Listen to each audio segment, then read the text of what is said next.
সম্মানিত দর্শক, আমাদের বিশ্ব খেলোয়াড়, আমাদের নোবেল লরিয়েট, আমাদের ডক্টর মোহাম্মদ ইউনূস, আমাদের গ্রামীণ ব্যাংকের জনক, গ্রামীণ ফোনের জনক, আমাদের সাবেক অন্তর্বর্তীকালীন সরকারের প্রধান, বিশ্ব বরেণ্য মহামানব জনাব ডক্টর মোহাম্মদ ইউনূসকে নিয়ে আবার শুরু হয়েছে ভানুমতির খেল। ভানুমতির খেলটা কি? ভানুমতির খেল বলতে আমরা কি বুঝি, আর ভানুমতি কে ছিলেন? এই বিষয়গুলো নিয়ে আলোচনা করব। ভানুমতির খেল বলতে সাধারণত জাদুবিদ্যা, অলৌকিক কিছু ঘটানো, মানুষদেরকে বোকা বানানো, মানুষদেরকে বিপথে পরিচালিত করা, অ্যাজ এ হোল জাদু টোনা ভেলকিবাজি যা কিছু আছে, ভোজবাজি যা কিছু আছে, সবগুলো যখন একত্র হয়ে যায় তখন সেটাকে ভানুমতির খেল বলা হয়। এখন আপনাদের কি খুব জানতে ইচ্ছা করে না যে আসলে ভানুমতিটা কে বা তার খেলাটা কি? এখানে ইতিহাস ঘেঁটে যেটি জানা যায় যে প্রাচীন ভারতে মালব, ময়াকারে মা লব, মালব নামে একটি রাজ্য ছিল। সে রাজ্যের যে রাজা, সে রাজার নাম ছিল ভোজ, ভোজ রাজা। তো এই যে আমরা যে ভোজবাজি বলি, সেই ভোজবাজি মূলত একটি জাদুর পদ্ধতি। তো রাজা নিজে জাদুবিদ্যার চর্চা করতেন এবং তার অনেক সেই যাকে বলা হয় কিংবদন্তির সেই ম্যাজিক্যাল পাওয়ার ছিল, জাদুকরী ক্ষমতা ছিল। সাধারণত ভারতবর্ষে এই ধরনের রাজারা ভেলকিবাজি দেখানোর জন্য নর্মালি তারা বিভিন্ন জাদুকর ভাড়া করে রাখতেন। রাজকীয় জাদুকর ছিল আগেকার জামানাতে, এমনকি ফেরাউনের রাজদরবারেও জাদুকরদেরকে মাঝে মধ্যে ভাড়া করে আনা হতো। এবং আমাদের দেশে ধরুন ম্যাজিক যে বিষয়টি এটি খুব জনপ্রিয়। ছোটোখাটো গ্রামে দেখবেন যে আমরা ম্যাজিক দেখার জন্য দাঁড়িয়ে থাকতাম হাটবার দিন। বিভিন্ন তাসের খেলা দেখাতো, আরও নানা রকম জাদুকরী ঘটনা, বুকের মধ্যে ছুরি ঢুকিয়ে দিত, গলা কেটে ফেলতো। তো এই যে জাদুকরী যে শব্দগুলো, এটার প্রাথমিক শব্দটা হলো ভোজবাজি। আর এই ভোজবাজিটা এসছে ভোজ রাজা থেকে, যিনি প্রাচীন ভারতের মালব দেশের রাজা ছিলেন। তো সেই রাজার যে কন্যা, তার নাম হলো ভানুমতি। ভানুমতি তার বাবার যে জাদুকরী বিদ্যা, এটা তিনি রপ্ত করেছিলেন এবং তিনি প্র্যাকটিস করতে করতে করতে করতে মানে এত বড় জাদুকর হয়ে গেলেন যে সমসাময়িক দুনিয়াতে তার মতো ওইরকম কিংবদন্তির কোনো জাদুকর পুরুষ বা মহিলা তৈরি হয়নি। এই জন্য আমাদের দেশে যখনই কোনো আশ্চর্য কোনো ঘটনা ঘটানো হয় বা আশ্চর্য কোনো ঘটনা আমরা দেখি, সেটা নারী হোক পুরুষ হোক, যেটা আমাদের মেলে না, অঙ্কে মেলে না, এটাকে আমাদের অলৌকিক মনে হয় না। অলৌকিক বলতে যেটা বোঝায় যে আল্লাহর পক্ষ থেকে একটা ঘটনা আসে, যেটা আমরা তৃপ্তি পাই, শান্তি পাই, আনন্দ পাই। যেমন আকাশ থেকে মেঘমালা বর্ষিত হয়, অলৌকিক ঘটনা।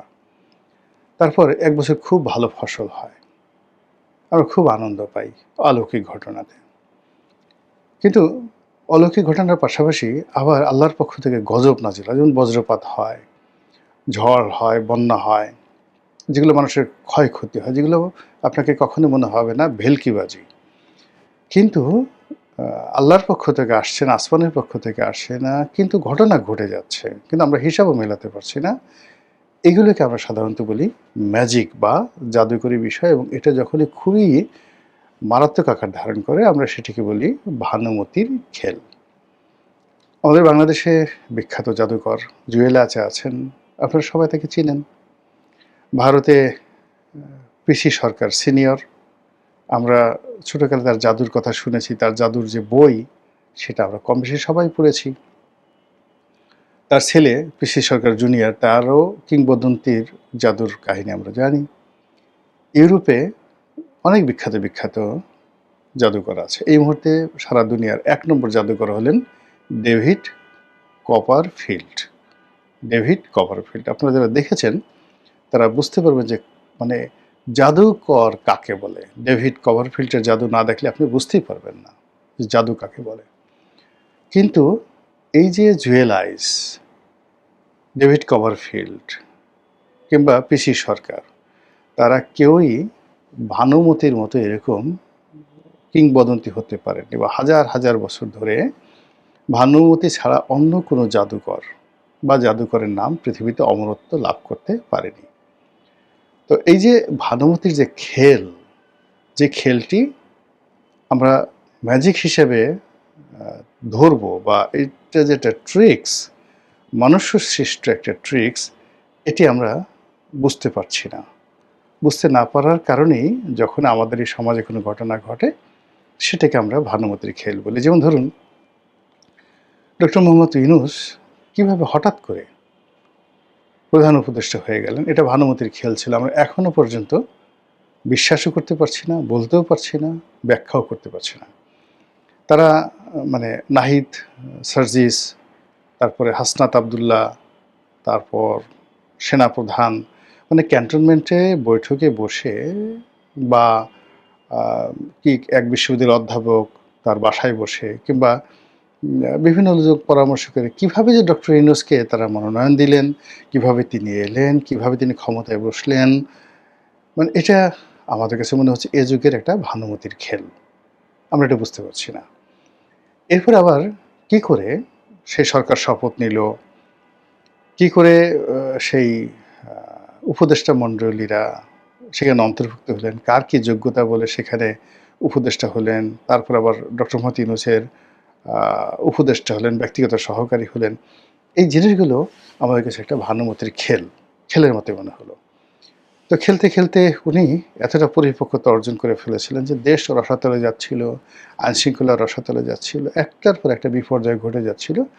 কিন্তু আমরা ভানুমতির খেল সম্পর্কে আমাদের যে আগ্রহ, আমাদের যে উদ্দীপনা, এবং আমাদের যে বিস্ময়কর যাকে বলা হয় অপেক্ষা, দেখি আর কি হয়, দেখি আর কি করতে পারে, এই জিনিসগুলো শেষ হচ্ছিল না। আমরা ধরে নিয়েছিলাম যে উনি আর যাবেনই না, উনি সারা জীবন থাকবেন, 5 বছর থাকবেন, 50 বছর থাকবেন, ওনার মরা ছাড়া ওনারা আর কোনো গতি নাই। আমরা তখন তাকে নিয়ে ওয়াজ তৈরি করলাম, অনেকে গান বানালো, অনেকে বলার চেষ্টা করলো যে স্বয়ং আল্লাহ এই লোকটাকে বাংলাদেশে পাঠিয়েছে। এই ধরনের কথাবার্তা যখন খুব চলছিল বাংলাদেশে, ভীষণভাবে চলছিল, ঠিক সেই সময় আবার শুরু হলো ভানুমতির খেল। অলনে ছাড়েন, দেখলাম যে তিনি লন্ডন চলে গেলেন। ভানুমতির খেলের মধ্যে তিনি তারেক রহমান সাহেবের কাছে অনেকটা আত্মসমর্পণ করলেন, এবং তিনি লন্ডন গিয়ে প্রচুর অপমান হয়েছেন। তাকে যে গালাগাল করেছে আওয়ামী লীগের লোকজন, যেভাবে ম্যাটিকুলাসলি তার হোটেলের সামনে তার লোকজনকে ধাওয়া দিছে। আরেকটু হলে তো ওই যে তার এক লোক নতুন বোধহয় লন্ডনে গিয়ে নতুন জুতা কিনেছে, নতুন কোট পরেছে, চোরের মতো যাচ্ছিল আর বারবার তাকাচ্ছিল। হঠাৎ করে পিছন থেকে কেউ যেন বলে উঠছে, ধর ধর ধর। অমনি ভয়ে আরেকটু স্লিপ খেয়ে সেই লোকটা পড়ে যাচ্ছিল, মাথা ফেটে যেত আরেকটু হলে। তো এরকম ঘটনা। এরপরে কি একটা গাড়িতে ইউনূসের বিরুদ্ধে একটা সেই ডিজিটাল ব্যানার তৈরি করে টেলিভিশনের মাধ্যমে সেই তার হোটেলের সামনে বারবার শুধু সেটা একটা জীবন্ত টিভি হিসেবে সেটা চালাচ্ছিল। এরকম আজে বাজে কাজ করার পরে ওনার মানে উনি সেই লন্ডনে গেছেন, ওনার যারা লোকজন আছেন তারা নানাভাবে প্রচার করছেন তিনি ব্রিটেনের রাজপরিবারের সদস্য হিসেবে গেছেন, ব্রিটেনের প্রধানমন্ত্রী কিয়ার স্টারমার তৎকালীন তার সাথে দেখা করবেন, মানে এইরকম যে নোবেল পুরস্কারের চেয়ে বড় একটা পুরস্কার তিনি পেয়ে যাচ্ছেন। এগুলো দেখে থেকে পরে দেখা গেল যে আসলে তিনি মূলত তারেক রহমান সাহেবের সঙ্গে দেখা করতে গেছেন, এবং তিনি যে রুমে ছিলেন প্রতিদিন নাকি সেই রুমের ভাড়া ছিল 40 লাখ টাকা। কল্পনা করা যায়? 40 লাখ টাকার একটা রুম, সেই রুমে থেকে তিনি তারেক রহমান সাহেবের সঙ্গে দেখা করলেন। সেখানে খলিলুর রহমানের সাহেবের সাথে তারেক রহমান সাহেবের সঙ্গে ডক্টর মোহাম্মদ ইউনূসের সঙ্গে যে কী হলো আমরা এখনও জানি না। এই জন্য মনে হচ্ছে এটা একটা ভানুমতির খেল। এরপরে সেই খেলের পরবর্তী যে পর্ব, নির্বাচন হলো, বিএনপি ক্ষমতায় এলো, রাতারাতি একটা বিরাট ঢাউস টাইপের উপদেষ্টা মণ্ডলী হলো, ঢাউস টাইপের ক্যাবিনেট গঠিত হলো। তারপরে বিরোধী দল হলো, বিরোধী দলের নেতার বাসায় প্রধানমন্ত্রী গেলেন, এক্সপেক্টেড প্রধানমন্ত্রী তখনও হননি তিনি। তারপর নাহিদের বাসায় গেল বিপ্লবের নেতা। সব কিছু আপনি যদি মিলানোর চেষ্টা করেন, কোনো ডট না, এগুলো সবই ভানুমতির খেলের মতো এখন মনে হচ্ছে। এরপরে আবার শুরু হলো বঙ্গভবনকে নিয়ে ভানুমতির খেল। মনে হলো যে চুপ্পু সাহেবের প্রতি বিএনপির প্রেম একেবারে আকাশ স্পর্শ করেছে। রাতারাতি চুপ্পু সাহেব বাংলাদেশে হিরো হয়ে গেলেন। সব মানুষ আমরা চুপ্পুর প্রেমে পড়ে গেলাম। চুপ্পুর কোনো অপরাধ থাকতে পারে, কোনো চাঁদের কলঙ্ক থাকতে পারে, কিন্তু শাহাবুদ্দিন চুপ্পুর কোনো কলঙ্ক থাকতে পারে না। এর কারণ হলো মাননীয় প্রধানমন্ত্রী জনাব তারেক রহমান সাহেব, আলহাজ তারেক রহমান সাহেব, তিনি চুপ্পু সাহেবকে নিয়ে ঈদের মাঠে গেছেন, তার সঙ্গে কুলাকুলি করেছেন, পাশাপাশি চেয়ারে বসেছেন। রাষ্ট্রপতি হিসেবে তাকে পাবনা যাওয়ার সুযোগ দিয়েছেন, গ্রামের বাড়িতে, বিদেশে লন্ডনে যাওয়ার সুযোগ দিয়েছেন, চিকিৎসা করার সুযোগ দিয়েছেন। এরপর আমরা ধরে নিলাম যে এই চুপ্পু সাহেব আজীবন ক্ষমতায় থাকবে। এরপরে পালনে ছাড়েন, শুরু হলো ভানুমতির খেল। আমরা শুনতে পেলাম চুপ্পু সাহেব লন্ডনে গিয়ে শেখ হাসিনার সাথে কথা বলেছেন। চুপ্পু সাহেব বললেন যে আরে এটা পাগলও বিশ্বাস করে নাকি, আমি তো বাংলাদেশে বসে তার সাথে কথা বলতে পারি, আমার লন্ডনে গিয়ে তার সাথে কথা বলতে হবে কেন? পরবর্তীতে আবার সরকারের পক্ষ থেকে বলা হলো যে চুপ্পু সাহেব যে শেখ হাসিনার সাথে কথা বলছে এই ধরনের কোনো তথ্য প্রমাণ সরকারের কাছে নেই। কিন্তু মধ্য থেকে যেটা হলো, চুপ্পু সাহেবের চাকরিটা চলে গেল, তিনি বাসায় চলে গেলেন, এখন চুপচাপ আছেন, একেবারে চুপচাপ আছেন। এখন আমরা মিলাতে পারছি না, মনে হচ্ছে এই যে চুপ্পু সাহেবের যে উত্থান, কেন তাকে এত সম্মান দেওয়া হলো, কেন তাকে সেদিন তো তাকে প্রথম দিনই তাকে তাড়িয়ে দেওয়া যেত, তা না করে তাকে এতদিন কেন জামায়াত ধরে রাখা হলো, আবার তাকে একবার উপরে উঠিয়ে চাঁদের দেশে উঠিয়ে আবার চাঁদ থেকে তাকে টেনে হেসড়ে নামানো হলো। এসবই ভানুমতির খেল। এখন নতুন রাষ্ট্রপতি হবে, নতুন রাষ্ট্রপতি হওয়ার আগে এখানে ভারপ্রাপ্ত রাষ্ট্রপতির রূপে জনাব হাফিজউদ্দিন সাহেব তাকে রাখা হয়েছে, স্পিকার, মাননীয় স্পিকার।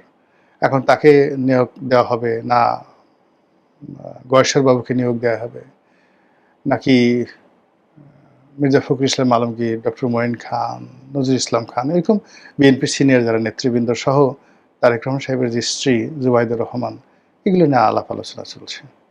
একদিকে আলাপ আলোচনা চলছে, মিটিং হলো, এগুলো বিষয়ে আলাপ আলোচনা করে সবাই বলল যে হুজুর আমরা তো কিছুই বুঝি না, সব আপনি বুঝেন এবং আপনি যা সিদ্ধান্ত নেবেন সেটাই, আপনি যারাই রাষ্ট্রপতি বানাবেন আমরা কায়মনে বাক্যে সবাই বলবো সুবহানাল্লাহ।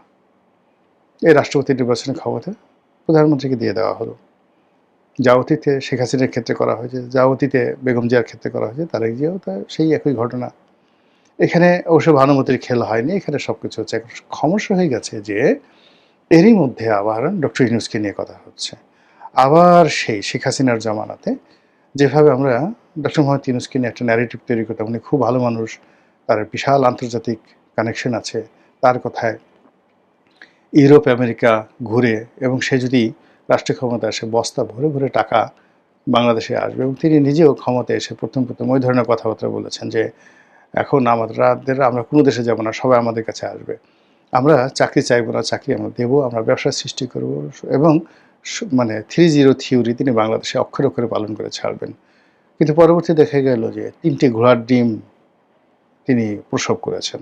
আমরা আসলে তার জমানাতে এভাবে কোনো কিছু খুঁজে পাইনি। পুরো তার যে জমানাটা, এটাকে আমাদের কাছে মনে হয়েছে একটা ভানুমতির খেল। তো সেই ভানুমতির খেল শেষ হলো, এরপর আরও অনেকগুলো ভানুমতির খেল চললো, চলার পরে এখনও চলছে। আবার এরই মধ্যে ডক্টর ইউনূসকে নিয়ে সেই যে আওয়ামী লীগ জমানার ভানুমতি খেল সেটা শুরু হয়েছে। অর্থাৎ যে সমস্ত ইউনূস প্রেমী লোকজন আওয়ামী লীগ জমানাতে তার পক্ষে খুব কথাবার্তা বলতেন, আজ হোয়াইট হাউস থেকেই মাত্র টেলিফোন এলো, আজ এই যে বাদশাহ সালমান কিছুক্ষণ আগে তার সাথে কথা বললো, নরেন্দ্র মোদী ওরে বাবা রে বাবা, সে বিশাল সেই পুরস্কার পাঠিয়েছেন আমাদের স্যারের জন্য। তারপর তার অমুকে তার বন্ধু, অমুকে তার বান্ধবী, হিলারি ক্লিন্টন তার বান্ধবী, তার কথা মতো এটা হয় এটা হয়, এই নানা রকম ভানুমতির খেল তৈরি করে ডক্টর মোহাম্মদ ইউনূসকে আমরা একেবারে আকাশের ধ্রুবতারা যেভাবে বাড়িয়ে ফেলেছিলাম, সেই যাকে বলে উনি যেদিন নোবেল পুরস্কার পেলেন সেই দিন থেকে একেবারে শেখ হাসিনার পতনের দিন পর্যন্ত তাকে যারা স্পর্শ করার চেষ্টা করছে, টোকা দেওয়ার চেষ্টা করছে, টিপে দেওয়ার চেষ্টা করছে, আমরা সবাই হই হই রই রই করে তাদের বিরুদ্ধে লেগেছি। ঠিক সেই রকম একটা প্রক্রিয়া আবার এই যে চুপ্পু সাহেবের চলে যাওয়ার পরে শুরু হয়েছে। এখন সবাই মানে তার যারা লোকজন, সবাই বলতে তার যারা লোকজন, সবাই বলার চেষ্টা করছেন যে ডক্টর ইউনূসকেই রাষ্ট্রপতি বানানো উচিত, তাকে ক্ষমতায় বসানো উচিত, তাকে ক্ষমতায় বসালে এখন তারেক রহমান সাহেবের হাত শক্তিশালী হবে। তারেক রহমান সাহেবের যে বিপত্তি আছে, আমেরিকার সাথে সম্পর্ক খারাপ আছে, ইউরোপের সাথে খারাপ আছে, সব ভানুমতির খেলের কবলে পড়ে সব শেষ হয়ে যাবে, সব নিষ্পত্তি হয়ে যাবে। তারেক রহমান সাহেব একেবারে আগামী 50 বছর তিনি ক্ষমতায় থাকতে পারবেন। এইরকম যে ন্যারেটিভগুলো তৈরি হয়েছে ডক্টর মোহাম্মদ ইউনূসকে নিয়ে, সেই ন্যারেটিভ কোন পর্যায়ে গিয়ে ঠেকে, সেই ন্যারেটিভের মধ্যে কারা পা দেয়, আর সেই ন্যারেটিভের ফলে বাংলাদেশ আকাশের আবার কোন ধ্রুবতারা হয়ে যায়, সেটা এখন দেখার বিষয়।